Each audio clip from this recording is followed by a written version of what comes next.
another vlog, and in this vlog, ang pag-uusapan natin all about replacement cards. So I will talk about replacement cards kasi a lot of you have been asking me, paano ba yung usual process ng isang replacement card? Now, a replacement card can happen in different ways. Number one, the usual way na makuha mo yung replacement card is pag expiring na yung credit card mo na yun. So for example, my credit card actually has not yet expired. Usually, around 3 months, 6 months before the expiry date, papadalhan na tayo ng bangko na yun. Now, you must also remember that that card should also be active. Kung hindi active yung card na yan, posible hindi ka rin padalhan ng bangko ng credit card na replacement because how sure are they that you are going to use that credit card, di ba? Baka nagpadala nga siya, nagsayang lang pala sila magpa-print ng card na yan, hindi mo na pala gagamitin. But as long as it's an active card, papadalhan po kayo ng replacement. Usually, you do not have to request it for them or from them, so you don't have to worry. Another way na pinapadalhan ka ng replacement card is pag lost yung card mo, compromise yung card mo, for example, na-hack man siya, or damaged yung card mo. Pag hindi na talaga gumagana yan, kahit ano gawin mo, kahit anong pag-swipe mo, hindi talaga gumagana, hindi siya machine ng merchant, yon papadalhan po kayo ng isang replacement card. Gusto ko, nabulol ako doon. So, syempre, excited kayo buksan na to. Okay, for sure, alam mo na kung ano itsura ng card na to at medyo alam niyo na kung sino yung bangko na nagbigay nitong replacement card. Pag ganyan ang logo, alam mong hexagon siya. Kung hexagon siya, isa lang naman ang bangko na gumagamit ng hexagon dito sa Pilipinas. Anyways, buksan na po natin siya. O, diba? Kasi alam niyo naman guys, diba? Every time meron akong bagong card na dumadating, kahit replacement card po iyan, lagi ko pa rin ina-unbox yan sa harapan nyo. Iniintay ko kung kailan ako pwede mag-shoot para ma-replace or para ma-activate ko yung card na yan. Now, may security seal po yung RCBC when they give you your replacement card, which I super love. Kasi if this is tampered, this also gives you an assurance na kailangan mo tawagan yung hotline nila at saka sabihin mo na sa kanila that the card has been tampered or the envelope has been tampered para magpadala sila sa inyo ng bago pang card. Because baka pag inactivate mo yan, nakuha na pala yung mga CVV code mo dyan, expiry date mo, dahil nakakatakot na yan. Okay.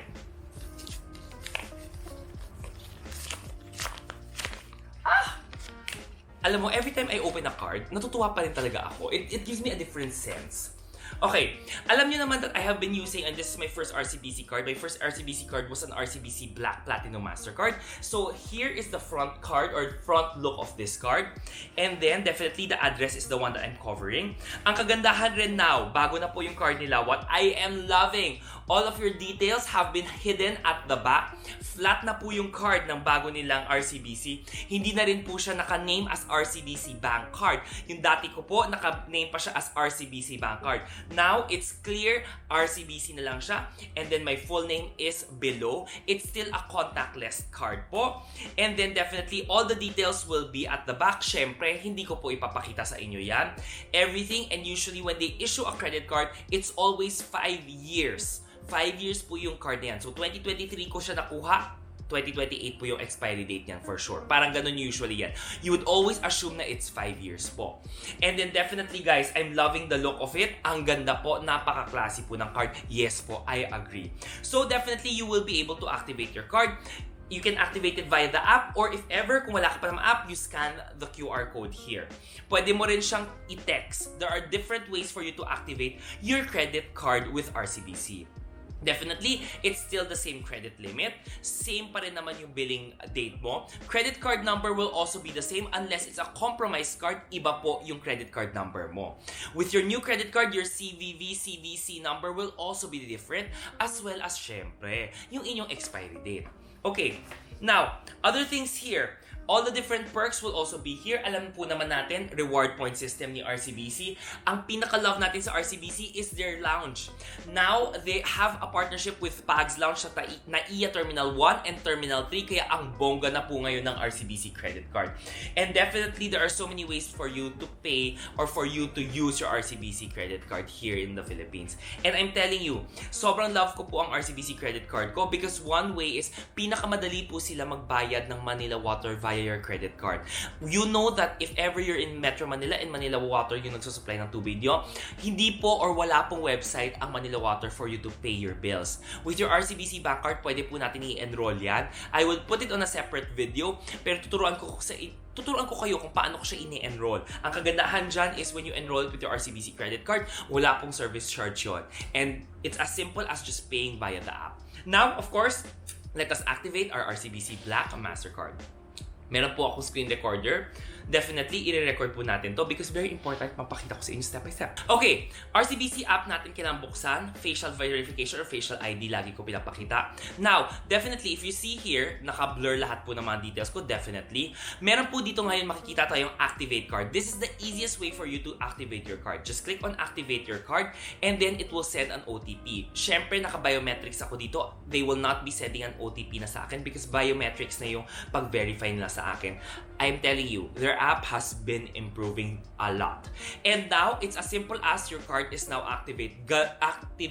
Your card is now active. Ganun lang po, dahil kasimple mag-activate ng RCBC credit card mo. Now, it's active. And syempre, ang kagandahan dyan, anong itsura ng sa app mo, yan rin po ang itsura ng card mo. That's what I am loving. I'm loving it. As in, ang ganda talaga niyan. Later, as you can see here, the screenshot, nandito yung mga bills payment. For a separate video, ituturo rin natin kung paano yon. Anyways, as a recap, there are different ways for you to also activate your RCBC credit card. You can activate via the app, which I would recommend. That's the easiest way. If not, you can also activate definitely via the QR code. I will also put a QR code here para at least nakikita nyo na siya. Or even the SMS, nandito rin po yung number niyan.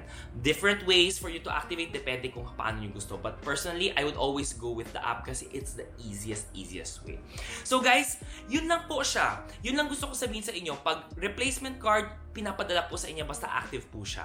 Replacement card can also, again, recap, pinapadalahan ka rin if compromise yung card mo, if ever sira yung card mo, or if ever lost yung card mo. Now, for compromised card, different card number na po yan. Different rin yung mga expiry date, different rin yung CVV code yan because it's a compromised card. For replacement card, basta okay naman siya, the card number will still remain the same. Expiry date will definitely be different as well. CVV, CVC code will also be different. So guys, I hope this video has been helpful sa inyo, especially those who will get a replacement card. This is not the case for RCBC only. Lahat po ng mga bangko, almost the same po yan. Basta may credit card ka na active, ganun po yung usual proseso niyan. Papadalhan po kayo ng card na replacement yan. Kaya, it's the same way. Activation might be different, but for RCBC, ito po yung naging example. So I hope this video has been helpful. I'll see you on the next vlog. Bye guys!